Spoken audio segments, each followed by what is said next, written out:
Okay, welcome back. I think the mic is working. Yep, we're back. And we're going to continue with Masechtas Chagigah. We're up to page 9a.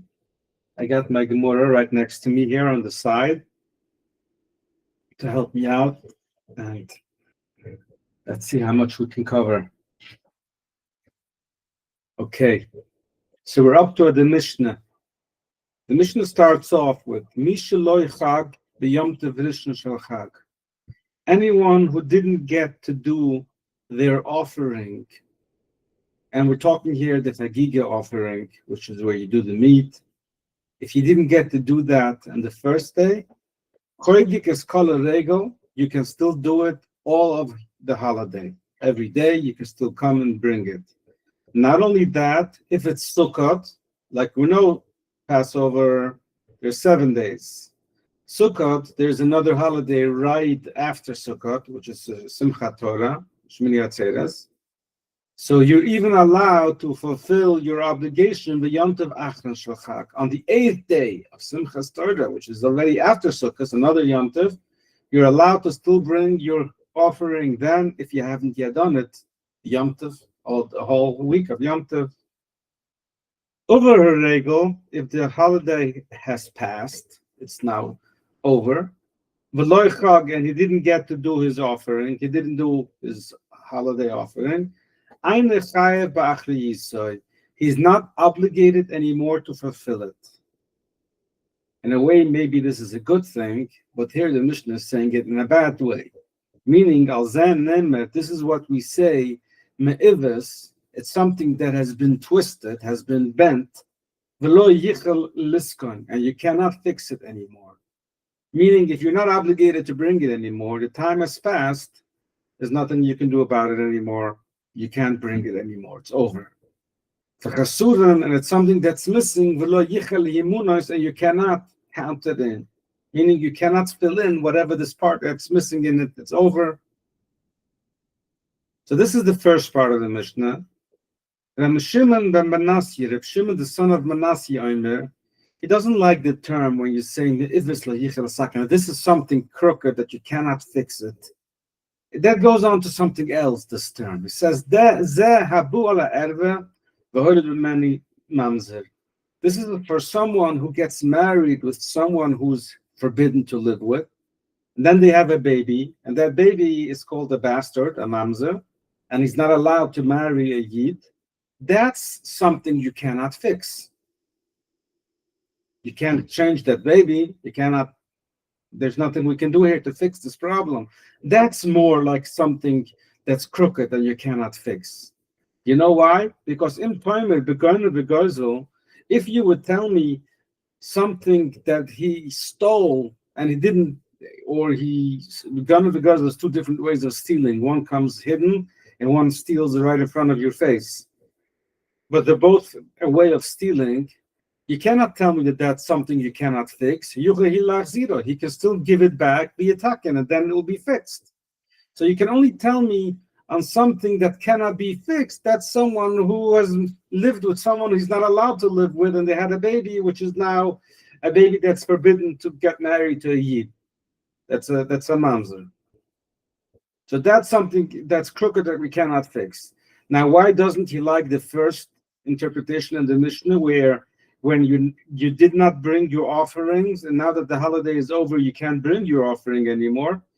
I don't know, but he didn't like that. That's where it's been used, that it's something you cannot fix. How can you fix it? You can bring another offering in the holiday that comes, the next holiday, but you cannot fill in what was missed from the previous holiday. So I don't know if he's arguing or if he's just saying that this is better where the term would fit better. Reb Shimon ben Yochai, Reb Shimon, the son of Yochai, says,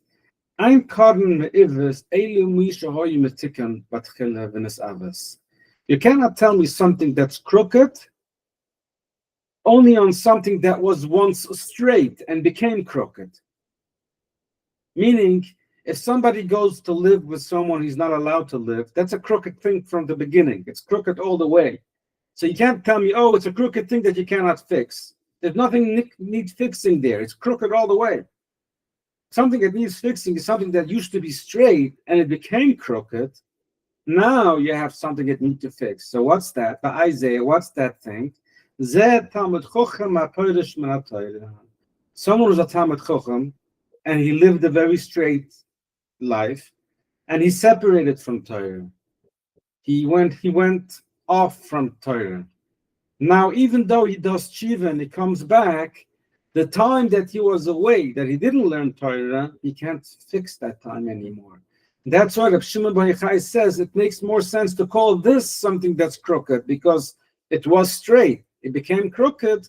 Now you can't fix it anymore because the time is lost forever. So it's interesting just how Reb Shimon ben Manasseh and Reb Shimon ben Yochai, how they would argue where to better fit the term on something that has been crooked and can't be fixed. But it doesn't sound like they're disagreeing with the previous one. It's just on the terminology as to where to use it. Okay, so now we're coming to the Gemara, and the Gemara goes straight on to the first part of the Mishnah. The first part of the Mishnah we learned, someone who has not brought his offering throughout the week of the Yom Tov, he can still bring it in the 8th day of Shmini Atzeres, which is Simchas Torah, which is the last day. So before I jump into the Gemara, any questions? So we're good? Okay. No, I think we're good.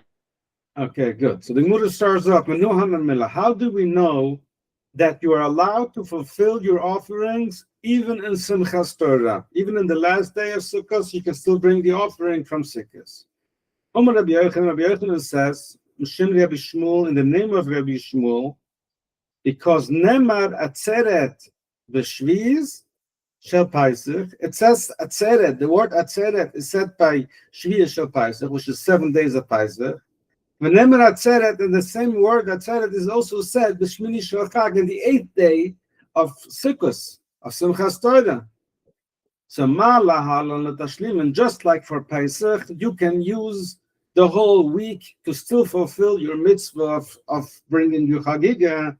So the same thing we also learn from this word, that you can use it for Sukkot even though it's past the Yom Tov, it's Simchas Torah. You can still fulfill your offerings for the whole Yom Tov of Sukkot.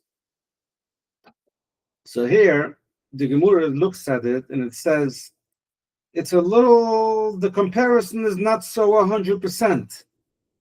Atzeres, is it an extra word or is that word needed?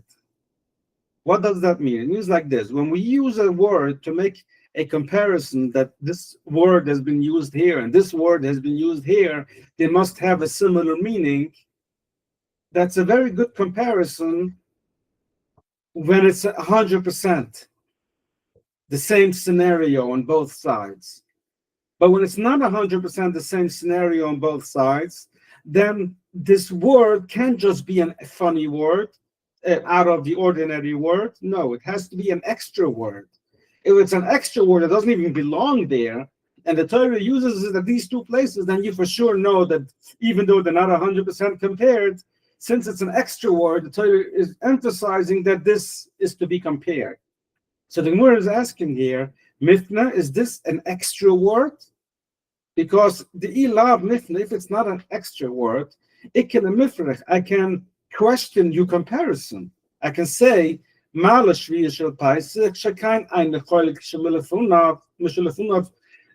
Pesach, it's not a second holiday. The Torah has given us a week holiday, where the first day and the last day we have to celebrate. It's Atzeres. But Tomer b'Shmini Shalchak, you can't tell me the same thing for Sukkot, which is our new holiday. Simchas Torah is another holiday. Yes, it's one day right after Sukkot, but it's a new holiday and it's not the same comparison. So therefore, the word Atzeres has to be an extra word, not just an interesting word that you say, okay, it must mean something. It has to be an extra word to say that Torah is emphasizing that we want to learn something from this word. So I'm going to bring up the Pusik here because the Gemara is now going to answer, yes, Layo Ipnoyai Mifnai. Yes, the word is extra. And how do we know that? Let's look into the words. Let me see if I can pull up the actual Pusik here.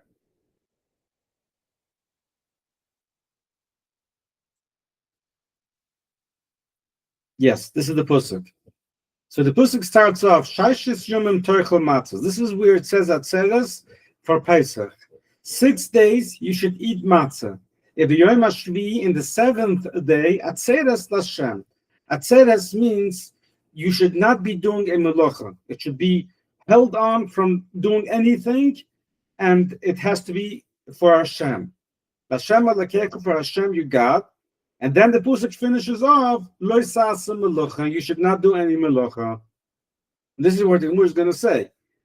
Atzeres ma atzeres. What does it mean when it says atzeres? Utzer basiyas melacha. That you're not allowed to do any work. You have to hold yourself back, like on Shabbos. But the pasuk finishes off and it says Lo sasa melacha. You should not be doing any work. So atzeres, the kusar rachmuna lamali. Why does it say also atzeres? Which Atzeres means the exact same thing. So Atzeres means the same thing as the Sasa Melucha. So here's the proof that this word is extra. The Torah used a funny word, and it's an extra word, doesn't really belong there. So to teach us that we have all week, and we have some Torah to still bring back offerings that if we haven't managed to do it all of Sukkot. Okay, so now that we have learned the pasuk, the Gemara is going to say, okay, it's nice, it's a good proof, but our Mishnah took it from somewhere else. But our pasuk brings, our Mishnah takes it from another place. The Tanya, because we learned, you should make a yomtiv. The Chagoisa means a chag. You should make the holiday. Oisoi in her, in what? The Gemara is going to break it up, but oisoi in her. Chag Lashem, a holiday for Hashem, Shivas Yomim, 7 days. I'm going to bring up this pasuk now.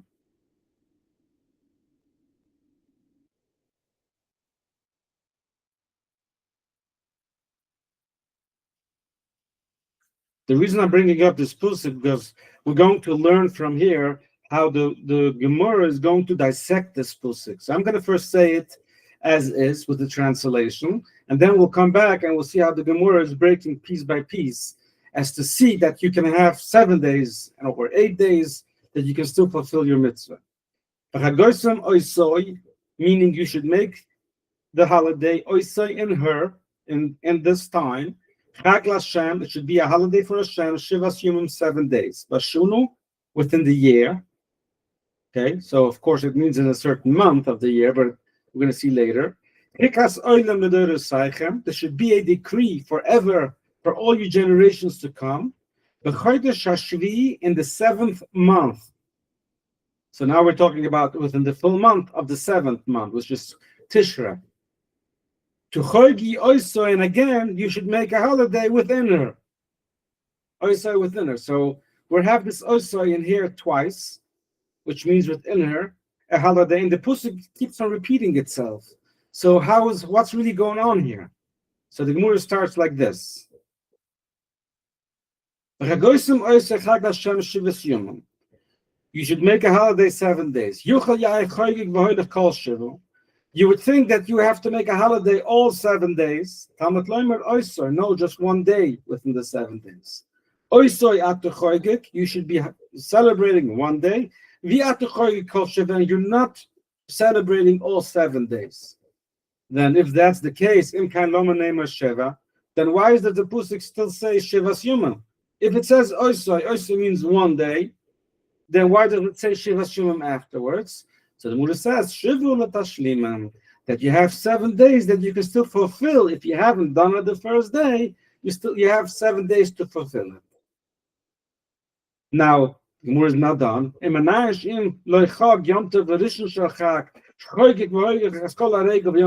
how do we know that if you didn't celebrate on the first day, that you could not only celebrate in the 7 days of the week, you still even have the 8th day on Simchas Torah. It says the Chodesh Hashvi in the 7th month to Chogi Oiso, you should make another holiday within here. If it's in the 7th month, then I would think you can bring your offerings the whole month, because it says B'Chodesh HaShvi. So the Gemara says, no. Talmud Loimer Oisoi. It says Oisoi again in one day. Oisoi at the Chagigah, vi at the Chagigah chitzulon. You can only bring your offerings within that day, but you cannot do it outside of that day. So now we're left with 2 days. We're left with the first Oisoi, which is the first day of the 7 days of Yom Tov, and we're left with another Oisoi, which is in the 7th month, which is the last day. In our case, it's going to be Simchas Torah, where you can still bring your offerings another day after. Now in Kitzler it's 2 days, but in Israel it's the 1 day, the 8th day, that you can still bring your offerings. So this is how the Gemara would dissect this pasuk. Okay, we're clear till here? Okay. Yes. Good. Okay.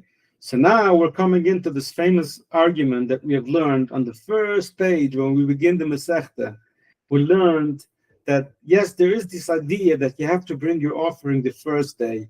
But what if you couldn't bring your offering the first day? Is every day that you have to fulfill, is that fulfilling for the first day? Or is that each and every day you have the obligation? As long as you haven't done it, every day has its own obligation.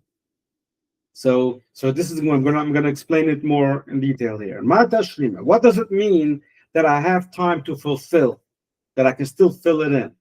Rabbi Yochanan says Tashlima l'rishon. The first day you're obligated. If you didn't bring it the first day, you have 7 days to bring it afterwards. Rabbi Oshi says no. You're obligated to bring it every day for as long as you haven't brought it yet. It starts the first day. But you haven't brought it the first day, then you're obligated the second day. Each day you're obligated to bring as long as you haven't brought it once in the 7 days. So Mabanayu, what's the difference? At the end of the day, they both say the same thing. They both say that you're obligated to bring as long as you haven't brought it. So the difference is, the difference is, remember we learned all these different exemptions where you're not obligated to bring the offering. Someone who's limping in one leg is exempt, doesn't have to bring the offering. So the question here is, what if somebody was limping on the first day and the second day he healed, now he is good? That's going to make a difference now if every day is only filling in for the first day, or every day you're obligated as long as you haven't done it. That's the difference. That will make the difference. Rabbi Yochanan says, the first day is the obligation, and every day is only filling in for the first day that you didn't bring. Since the first day you were exempt, then the rest of the holiday you're exempt. Even though now you're feeling okay, now your leg has healed, but you're still exempt because it's only filling in for the first day. And on the first day you were exempt. Rabbi Oshi says no. Each and every day is the obligation as long as you haven't done it. Even though the first day you were limping, you didn't feel well, you were exempt, okay? But now you can, now you feel better, do it now. You're obligated to do it the second day. So this is we have learned it. I don't know if you remember, we learned this literally the first day, I believe, when we started the Masechta, right in the beginning. So here, we're going to jump into two different sigyas, two different topics, totally different topics. It's basically questioning of what we have learned here, but the Gemara is jumping from here from something we have learned somewhere else about Rabbi Yochanan, and therefore it seems contradiction onto what Rabbi Yochanan just said. So mi Umar Rabbi Yochanan hocha. So the Gemara asks, did Rabbi Yochanan really say that? The Umar Chagigah said, Nitbin leyoim maidi, balaylo eine maidi. So what are we talking here? We're talking of someone who's a nozer. A nozer is someone who has refrained themselves from eating wine, touching wine, or having any hanoah, any pleasures of wine. And he basically became holy to Hashem. I don't know the term in English for a nozer. I'm sure I could look it up. So someone who's basically dedicated himself, and I think the minimum was 30 days, to be only for Hashem. He's not allowed to cut his hair. There's certain things he's not allowed to do as a nuzer. Now, he's not allowed to become tumah. Tumah means to become impure. If he does, he has to wait 7 days as a process of becoming pure again. And on the 8th day, he has to bring a series of offerings. So he's talking here about a scenario. Someone was a nuzer, became tumah, waited his 7 days to become purified. On the night to the 8th, he became tumah again. Troublesome, huh? What an unlucky guy. So here, the question is, what's with the offerings? The offerings that when you become pure again, of course, you have to wait another 7 days. But is it considered one long tumah, one long impurity? You only bring one set of offerings afterwards?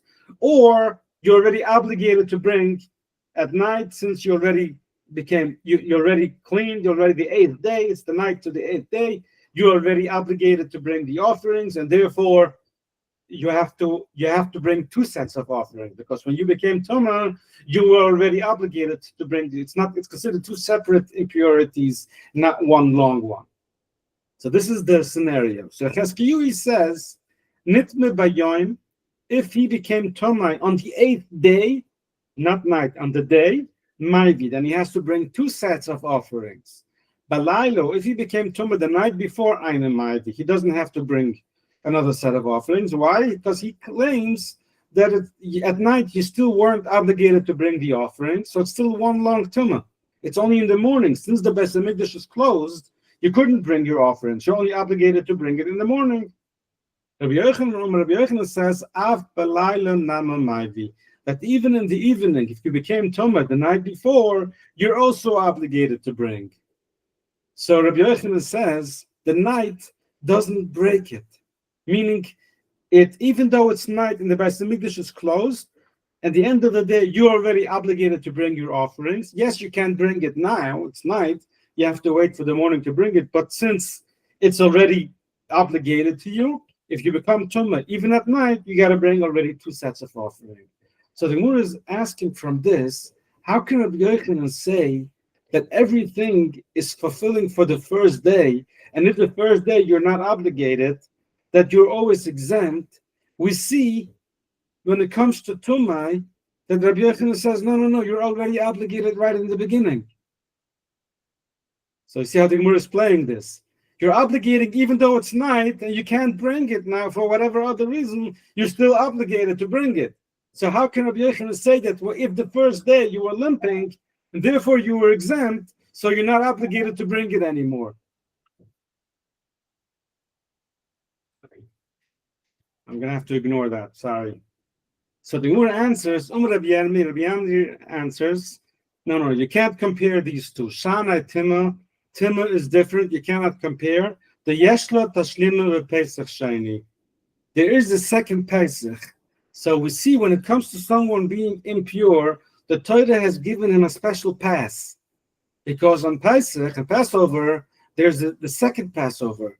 And the Torah says if you have been impure and you couldn't bring your offering on the first day, then you have another time to fill it in. Since the Torah has been so stringent in giving leeway for someone who is impure, therefore, we cannot bring a question from Rabbi Yochanan saying that even if you become impure in the evening, because the Torah has given it a special pass, and therefore it has its own rules. And you cannot compare it to the Passover or to the other offerings. We're clear here? Yeah, I think so. Good. So now comes another question. I'm going to finish here by the Mishnah, which is not by the Mishnah. I'm going to learn another few lines. We're almost there. That's fine. Maskela Rav Papa. So Rav Papa asks, this is all good according to those who say that Pesach Shani Tashlim Mederishini. And I'm going to go with page 9b. According to those who say that the second Pesach is only to fulfill those who couldn't do the mitzvah on the first Pesach, then it's understood. Then I can understand why you say, okay, there's a second Pesach, and therefore it's fulfilling the first day, and therefore I can't ask from there as to Rabbi Yochanan would say that you're obligated to bring your offerings. But according to those who say shiny regel b'fnai atzmahi, that the second Yom Tov Pesach is really a holiday for itself. Now, of course, it's not a holiday for everybody. It's only for those who couldn't do the first. But still, it's a holiday for everyone. It's a holiday that's not really fulfilling for the first one. Michael and Maimer, how can you tell me that the Torah has given you a second chance? The Torah is not. It's not really fulfilling. It's a Yom Tov for itself. Of course, only for those who didn't celebrate. But it's not to fulfill from the first day, from the first Pesach. Elomar Rapupus says, so he's coming into somewhere else, and how to say why Rabbi Yochanan says that at night, if you became Tumah again, you're already obligated to bring two offerings, because the night is not something that's missing from the time. Mechisr Zman means that your time is short. You have not fulfilled your time. So he says the night is only a technicality that the Beis Hamikdash is closed and you can't bring your offerings at night. You can only come through the day. But it doesn't break your time that you're already obligated to bring. And therefore, when it comes to offerings, you're already obligated from the night before. But when it comes to offering for pilgrim, for being Oile Regel, that only depends on the first day. If the first day you were limping, you're exempt for the rest of the 7 days. So the Gemara now has a total different view on Rabbi Yochanan, and it's not because, what did we say before? It's not because Tumah has a specialty when impurity has a specialty for another holiday. No, it's because the night is not taking away from your time. So the Gemara asks on this now, Imi Umar Rabbi Yochanan, did Rabbi Yochanan ever say that? I'm going to confuse you now a bit more. Now we're jumping into a new topic. It's also about impurity, but it's not about someone who's been a nuzzer. It's a regular person. Rabbi Yochanan says, Ru achas balaylo v'shtayim beyoim mayvi. The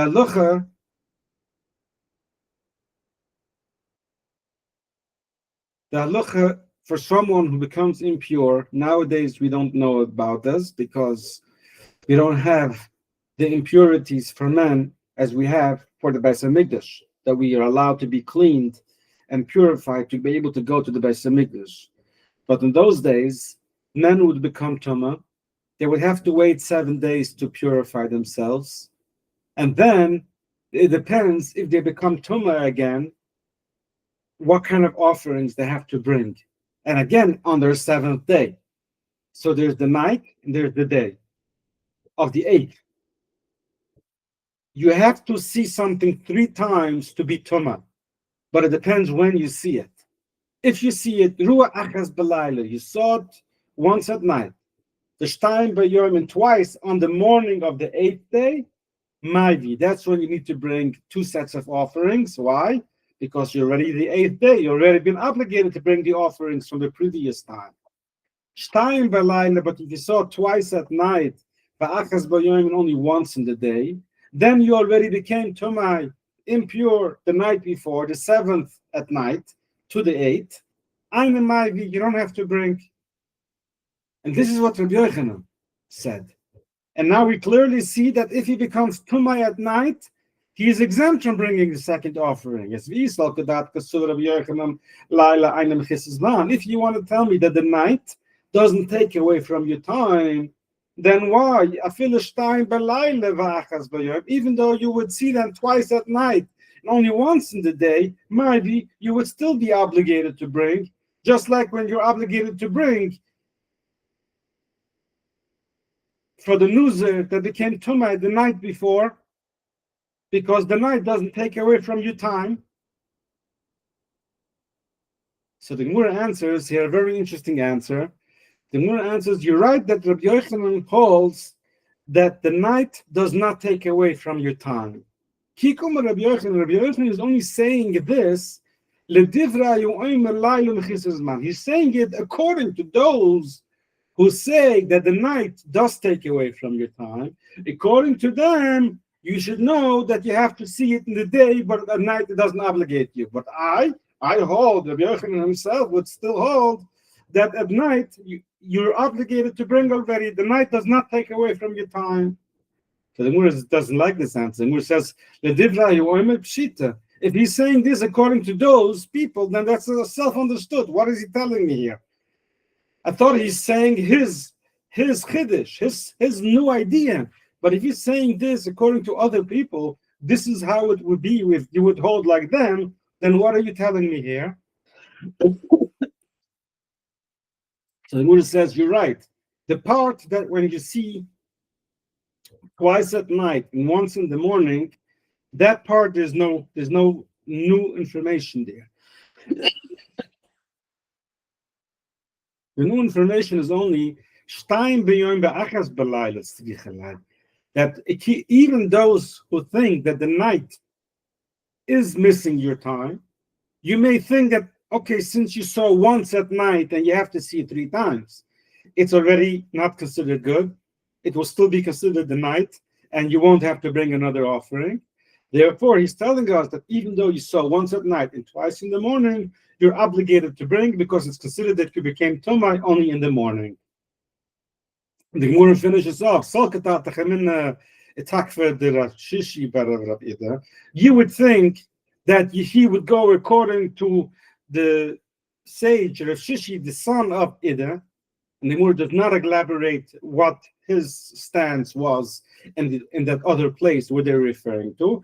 Kamash Malon Rabbi Yosef comes to teach us that he's really holding the same thing as to Rabbi Yosef. Now again, the Gemara does not elaborate what we learned and that other topic, the other sigya about all of this. Gemara is just saying that there's a chiddush here. There's something that is teaching us that we wouldn't have known otherwise. So this is where I'm going to stop, because this is where the Gemara is coming back to the Mishnah now, when we learned in the Mishnah that if the holiday has passed, then you cannot fix it anymore. So that was the last part of the Mishnah. I'm going to leave this for next week, Mr. Hashem. So we're going to pause here. Thank you. Let me stop recording.